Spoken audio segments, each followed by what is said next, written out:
देवेंद्र बबली का कोई नाम लेवा भी नहीं है।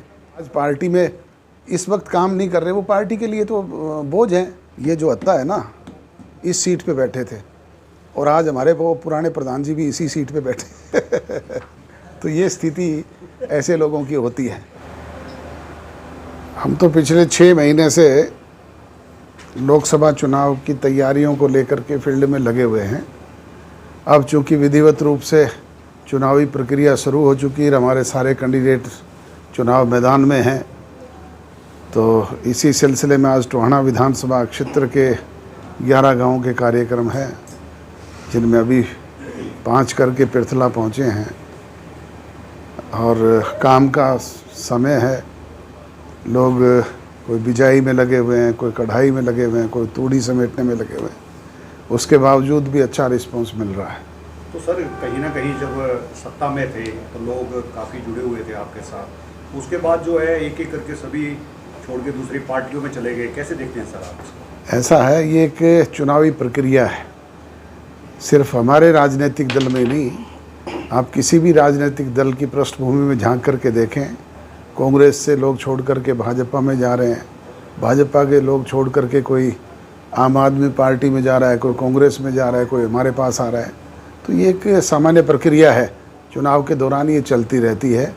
और जो लोग वक्त नसीन होते हैं वो इस तरह के मौक़ों की तलाश में रहते हैं। हमारे प्रदेश अध्यक्ष जी भी इसी चक्कर में छोड़ करके भागे थे। उनको उम्मीद थी कि टोहाना विधानसभा क्षेत्र जो है वो कांग्रेस की तरफ से खाली हो गया तो शायद 13 नंबर लग जाए, परंतु अगले ही दिन कांग्रेस के जो पुराने प्रत्याशी थे उन्होंने एक स्टेटमेंट दी कि मैं तो पैदा ही कांग्रेस में हुआ हूँ और मरूंगा भी कांग्रेस में ही। उसके बाद मैं आज अभी रास्ते में साथियों से बात करता आ रहा था, मैंने कहा कि प्रोफेसर संपत सिंह जब हमारे यहाँ से छोड़ के गए तो चौधरी ओम प्रकाश चौटाला जी के साथ बैठते थे और हम उनके लिए सीट खाली करते थे। और 4 दिन के बाद भूपेंद्र हुड्डा जी के साथ वो हिसार में ज्वाइन करने के बाद आए तो तीसरी रो में बैठे थे और तीसरी रो में भी ये जो हत्ता है ना, इस सीट पे बैठे थे और आज हमारे वो पुराने प्रधान जी भी इसी सीट पे बैठे तो ये स्थिति ऐसे लोगों की होती है। आज देवेंद्र बबली का कोई नाम लेवा भी नहीं है, आप ही बता दो। सर, देवेंद्र बबली की बात करिए आपने, उन्होंने तो पार्टी भी नहीं छोड़ी है और साथ भी नजर पार्टी भी नहीं छोड़ी यार, पार्टी में काम भी नहीं कर रहे, फिर कारण क्या है सर? अब तो उनसे पूछो ना। नहीं, आप भी राष्ट्रीय अध्यक्ष हैं, आप भी अपने तो मैं तो आपको मैं तो कह ही रहा हूँ मंत्री भी रहे, भी जो आज पार्टी में इस वक्त काम नहीं कर रहे वो पार्टी के लिए तो बोझ हैं। आज तो समय है कि ऐसे समय में पार्टी के लिए काम करें। अगर वो पार्टी में है और पार्टी की वजह से विधायक बने, इतने वोटों से जीते, तो उनका काम है कि वो पार्टी भी कोई एक्शन लेगी उन पर। पार्टी अगर वो पार्टी के खिलाफ जा कर के किसी कैंडिडेट की सपोर्ट करेंगे, जैसे कल जोगीराम सिहाग ने एक फैसला किया है कि मैं रणजीत सिंह की सपोर्ट करूंगा, तो हम उसके खिलाफ एक्शन लेंगे। जोगीराम सिहाग तो इस्तीफा दे चुके हैं पार्टी से इस्तीफा नहीं दिया उसने पदों से इस्तीफा दिया है। पार्टी में अब भी है वो और लीगली अब एक्शन लेंगे हम उसके अगेंस्ट।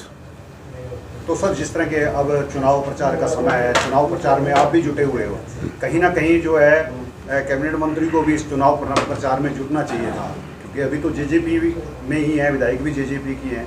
तो क्या लगता है कि आप कुछ कहना चाहेंगे हमारे में? मैं तो कह ही रहा हूँ कि आज समय है पार्टी के लिए, उनको काम करना चाहिए अगर वो पार्टी के सदस्य हैं और पार्टी को अपना मानते हैं तो। सर, किसानों का भी काफ़ी जो विरोध है वो देखने को मिल रहा है। डीवीजे की बात करें, दुष्यंत, मैं पिछले 15 दिन से निरंतर चुनाव प्रचार में, चुनाव घोषित होने के बाद और कैंडिडेट घोषित होने के बाद फील्ड में हूँ। मुझे तो कहीं कोई विरोध का सामना करना नहीं पड़ा। और सब अपील करना चाहेंगे सर आप? किसानों से हमने तो सदैव किसान के हित की लड़ाई लड़ी है और किसान आंदोलन भी जब चल रहा था तब भी निरंतर हम इस बात के पक्षधर थे कि केंद्र की सरकार किसानों के साथ समझौता करे, बातचीत के जरिए इस मसले को हल करे। एमएसपी प्राइस पे एक एक फसल बिके। और ये हमने कहा था, पहले दिन अनाउंस किया था बाकायदा, कि अगर एमएसपी पे कोई आंच आई तो हम सबसे पहले इस गठजोड़ को छोड़ने वाले लोग होंगे। भाजपा सर, के 400 किसानों पार की के तरफ से है ना, बार बार एक ही बात, एक बयान आपका उठाया जा रहा है कि आपने किसान आंदोलन को एक बीमारी शब्द का यूज किया था, उसको बार बार उठाया जा रहा है। उसको प्रधानमंत्री के बयान को भी तोड़ मरोड़ के आपका ये मीडिया जो है वो दूसरी तरीके से प्रस्तुत करता है।